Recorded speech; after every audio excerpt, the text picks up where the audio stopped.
మరిన్ని వీడియోల కోసం సబ్స్క్రైబ్ చేసుకోండి. అదేవిధంగా పక్కనే ఉన్న బెల్ ఐకాన్ క్లిక్ చేసి వీడియో నోటిఫికేషన్స్ని పొందండి. ఈరోజు తెలంగాణ రాష్ట్రంలో నమస్తే తెలంగాణగా పేరు పెట్టుకొని గుమాస్తా తెలంగాణగా పనిచేస్తున్నటువంటి ఒక పత్రిక ఒక సగం పేజీని కేటాయిస్తూ రాష్ట్రంలో ఉన్నటువంటి సుమారు 2 లక్షల మంది ఉపాధ్యాయులను రిటైర్డ్ అయినటువంటి ఒక 3 లక్షల మంది ఉపాధ్యాయులను కించపరుస్తూ ఒక వ్యాసం రాయడం జరిగింది. ఆ వ్యాసంలో ఉపాధ్యాయులు పిఆర్సీ ఫిట్మెంట్ కోరడం తప్పట, పిఆర్సీ ఫిట్మెంట్ కోరే అర్హతనే లేదు, ఉపాధ్యాయులు ఈరోజు బడులకు వెళ్ళడం లేదని వ్యాసాన్ని రచించి ఉపాధ్యాయుల మనోభావాలను తీవ్రంగా గాయపరిచింది. అంచేతే మహబూబ్ నగర్లో ఉన్నటువంటి నమస్తే తెలంగాణ గుమాస్తాగా పిలువబడే ఈ పత్రిక కార్యాలయానికి వచ్చి పత్రిక ప్రతులను కాల్చివేయడం జరిగింది. ఒకటే అడుగుతా ఉన్న ఈ గుమాస్తా తెలంగాణ యాజమాన్యాన్ని, దామోదర్ రావు గారిని, వారి ఎడిటర్ కృష్ణమూర్తి గారిని, అసలు మీ పేపర్ ఎట్లా పుట్టిందో మీకు తెలుసా? 2011 జూన్ 6వ తారీఖున మీ పేపర్ను కాంట్రాక్టర్లు, గుత్తేదారులు ప్రారంభం చేస్తే ఉద్యమం కోసం ఆ రోజు ఊరూరా నమస్తే తెలంగాణ పేపర్ను పంచింది. నమస్తే తెలంగాణ పేపర్ను వేయించడానికి ఈ ఉపాధ్యాయులే కృషి చేస్తే ఆ రోజు మీ సర్క్యులేషన్ 2,74,000. మరి మీరు గుమాస్తాగా మారి పాలాభిషేకాలకు ప్రతిపక్షాలను తిరుగుతుంటే రాయడాన్ని సహించలేక మీ సర్క్యులేషన్ కేవలం 47,000కు తెలంగాణ రాష్ట్రంలో పడిపోయిందంటే మీ పత్రిక ఎంత దిక్కుమాలిన పత్రికనో ఒకసారి మీ కుటుంబాన్ని మీరు సరి చేసుకోండి. దామోదర్ రావు గారికి, కృష్ణమూర్తి గారికి తెలియదా ఇది గుమాస్తా తెలంగాణ? స్వప్న అనే ఒక గౌరవనీయులైనటువంటి మహిళ చేత వ్యాసం రచించినట్టు పేరు రాసిండ్రు. స్వప్న కాదు రాసిందది, టీఆర్ఎస్ నేత, ముఖ్యమంత్రి లేదా ముఖ్యమంత్రి కుమారుడు పురమాయిస్తే మీరు రాసి ఆ అమ్మాయి పేరు అక్కడ పెట్టడం జరిగింది. మీకేం తెలుసు? ఈరోజు చదువుకొని మీరు పత్రికలు పెట్టారా? కాంట్రాక్టర్లుగా మారి మీ పబ్బాలు గడపడానికి పత్రికలు పెట్టారా? విద్య, వైద్యం అనేది ఖచ్చితంగా రాష్ట్ర ప్రభుత్వం, కేంద్ర ప్రభుత్వం ఉమ్మడి జాబితాలో ఉంటాయి. మరి రాజ్యాంగంలోని ప్రాథమిక 7 హక్కుల్లోనే విద్యను, వైద్యాన్ని పొందుపరిచిండ్రు. మరి అటువంటి విద్యను అందిస్తున్నటువంటి ఉపాధ్యాయులకు వేతనాలు ఎవరు ఇవ్వాలి? రాష్ట్ర ప్రభుత్వమే ఇవ్వాలి. మీ అయ్య ఇంట్లోకెళ్ళో లేకపోతే మీ అమ్మ ఇంట్లోకెళ్ళో తెచ్చియడం లేదు గుమాస్తా యజమానులారా అని నేను హెచ్చరిస్తా ఉన్నాను. పిఆర్సీ కేసీఆర్ ఎట్లకెళ్ళిచ్చిండు 43%? తెలివి ఉందా? ఒక పత్రికను నడుపుతున్నారు మీరు. అంతకన్నా ముందు కాంగ్రెస్ ప్రభుత్వం లెక్కల ప్రకారం శాస్త్రీయంగా 27% ఇచ్చింది 31 డిసెంబర్ 2013 రోజు. దానికి ఆ రోజు ఉన్నటువంటి 64% డిఏను మెర్జ్ చేస్తే 46% ఫిట్మెంట్ ఇవ్వాలి.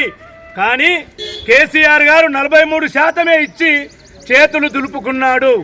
అయినా కూడా తెలంగాణ రాష్ట్రం వచ్చింది ఎందుకు కొట్లాడని ఆ రోజు ఉపాధ్యాయ ఉద్యోగ పెన్షనర్లు మిన్నకుంటే మళ్ళీ కేసీఆర్ ఇచ్చిండు 43. వారి అయ్యే జాగిరి ఇచ్చిండా? ఆయన జీతం ఎంతో తెలుసా? గుమాస్తా 4,20,000. ఈ రోజు దేశంలో ఏ రాష్ట్ర ముఖ్యమంత్రికి లేదు.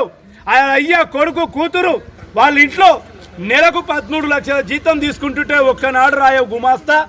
పక్క రాష్ట్రం ముఖ్యమంత్రి ₹1 తీసుకుంటున్నాడు. మోడీ గారు ప్రధానమంత్రి ఎంత జీతం తీసుకుంటున్నాడో చూడోసారి. ఇలా టీచర్లు జీతాలు అడగకూడదంటావా?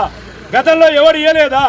నీ అయ్య నీకన్నా ముందు 5 సంవత్సరాల ముందు రోషయ్య ఒక వైశ్యుడు కోమటయ్య అని ఎక్కిరిస్తుంటాం మనం. ఆయన్నే 39% ఇచ్చిండు 5 సంవత్సరాల ముందు.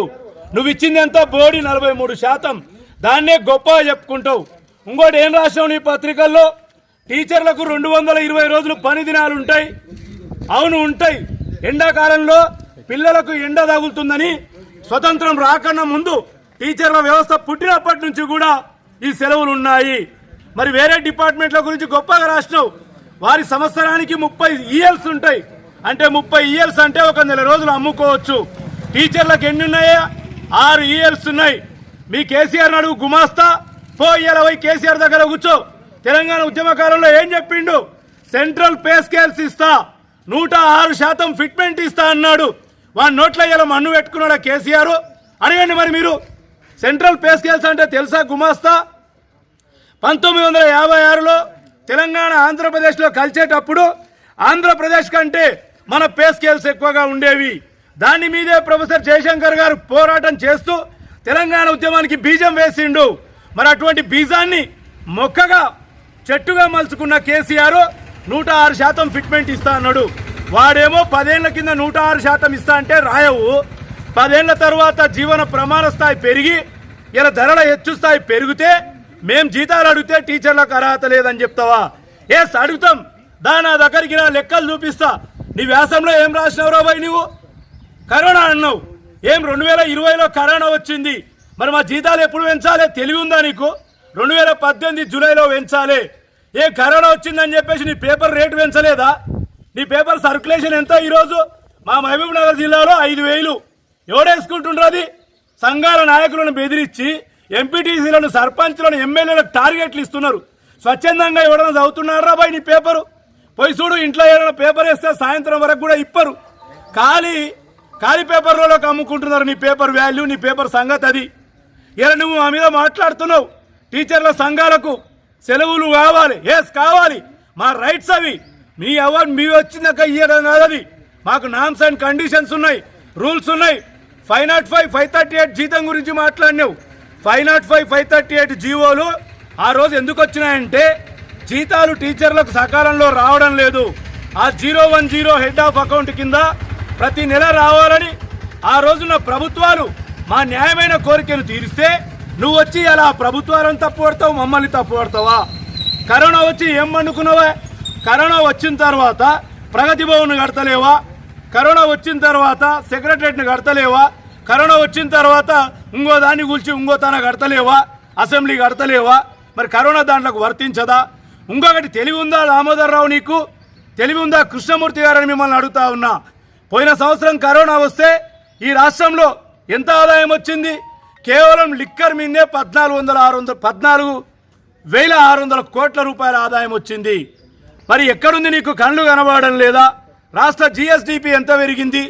ఇలా ధరలు చూడు. నీ ఇంటికి వేసే పాల ప్యాకెట్ ఎంత? నువ్వు తెచ్చుకునే మటన్ ఎంత? నీకు ఎన్ని ధరలు పెరిగినాయి? అవన్నీ సోయి లేదా నీకు? కాబట్టి వెంటనే గుమాస్తా తెలంగాణ, యావత్తు తెలంగాణ ఉపాధ్యాయులకు క్షమాపణ చెప్పాలి. రేపు అదే ప్లేస్లో ఉపాధ్యాయులకు క్షమాపణ చెప్పుకుంటూ వ్యాసం రావాలి. లేకపోతే హైదరాబాదు రోడ్డు నంబర్ 10లో ఉన్నటువంటి నీ గుమాస్తా తెలంగాణ కార్యాలయాన్ని రాష్ట్రంలో ఉన్నటువంటి లక్షలాది మంది ఉపాధ్యాయులు ముట్టడి చేస్తారని హెచ్చరిస్తా ఉన్నాను. ఉపాధ్యాయులారా, మీరు కూడా సోషల్ మీడియా చూస్తూ లేదా ఇంట్లో కుమిలిపోతూ రగిలిపోతూ ఉండకండి. మీరందరూ కూడా చైతన్యవంతులు కండి. ఒక కుట్రపూరితంగా ప్రజలను మన వైపు చూసేటట్టు మొన్న ఒక ప్రణాళిక వైస్ చైర్మన్ వినోద్ గారు మాట్లాడినరు. నిన్న మొన్న నేను టీవీ డిబేట్లో మాట్లాడుతుంటే ఆ అనలిస్టుల పేరు మీద, టీఆర్ఎస్ నాయకుల పేరు మీద కూర్చున్న వాళ్ళు కూడా జీతాలు ఎక్కువైనాయి టీచర్లకు అనే ఒక ప్రొపగండాను క్రియేట్ చేస్తూ ఉన్నారు. మనం ఇట్లే నిశ్శబ్దంగా ఉంటే మన వ్యవస్థను పూర్తిగా నిర్వీర్యం చేస్తారు. కేసీఆర్ రాకన్నా ముందు ఆ రోజు సకల జనుల సమ్మెలో ఉపాధ్యాయులే ఊరూరా జేఏసీలుగా పిల్లల చేత మానవారాలుగా ఏర్పడి మనమే, ముఖ్యంగా నేను తెలంగాణ పేరు మీద ఉపాధ్యాయ సంఘాన్ని స్థాపించిన. ఈరోజు మనసు బాధపడుతున్నా. మీరందరూ కూడా చైతన్యవంతులు కావాలి, యువకులను చైతన్యం చేయాలి. నమస్తే తెలంగాణ పేపరు, గుమస్తా తెలంగాణ పిలువబడుతున్న పేపర్ను ఎక్కడికక్కడ దగ్ధం చేయండి. రేపటి నుంచి దాని సర్క్యులేషన్కు అడ్డుపడండి. వాళ్ళు క్షమాపణ చెప్పేదాకా మీరున్నటువంటి సంఘాల మీద ప్రెజర్ పెట్టండి. లేదా మీరు రండి, నేను ముందుంటాను. గుమస్తా తెలంగాణ ఆఫీసును దగ్ధం చేద్దామని రాష్ట్రంలోని యువ ఉపాధ్యాయులు, ముఖ్యంగా ఉపాధ్యాయులారా, మీకు ఏం కాదు, చట్టాలున్నాయి. రాజ్యాంగంలోని ప్రాథమిక హక్కుల్లోనే విద్య ఉంది. ఆ విద్యను మనం బోధిస్తున్నాం. మనకు ఎటువంటి నష్టం జరగదు. ఈ ప్రభుత్వంపై తిరగబడాలి. సర్వీస్ రూల్స్ లేవు, అంతర్జిల్లా బదిలీలు లేవు, మోడల్ స్కూల్ టీచర్ల బదిలీలు లేవు, ఉపాధ్యాయులకు బదిలీలు లేవు, ఏవీ లేవు. సిగ్గులేలా దామోదర్ రావు? మీ ప్రభుత్వం వచ్చిన తర్వాత 4,200 స్కూళ్లు మూతపడ్డాయి. టీచర్లను ఇయ్యవు. టీచర్లు చెప్తుంటే అక్కడ మెటీరియల్ ఇయ్యవు. మానిటరింగ్ ఆఫీసర్స్ 591 మండలాలుంటే 474 మండలాల్లో ఎంఈఓలు లేరు. టీటీసీ కాలేజీలో లెక్చరర్లు లేరు. జూనియర్ కాలేజీలో చదువు చెప్పడానికి లెక్చరర్లు లేరు. ఇదంతా నువ్వు వెనకేసుకొచ్చే టీఆర్ఎస్ ప్రభుత్వం వచ్చిన తర్వాతనే జరుగుతుంది. సిగ్గుందా దామోదరరావు అని అడుగుతున్నా. 11 యూనివర్సిటీలకు వైస్ ఛాన్సలర్ లేరు. ఎక్కడ ప్రొఫెసర్లు లేరు, అసిస్టెంట్ ప్రొఫెసర్ లేరు.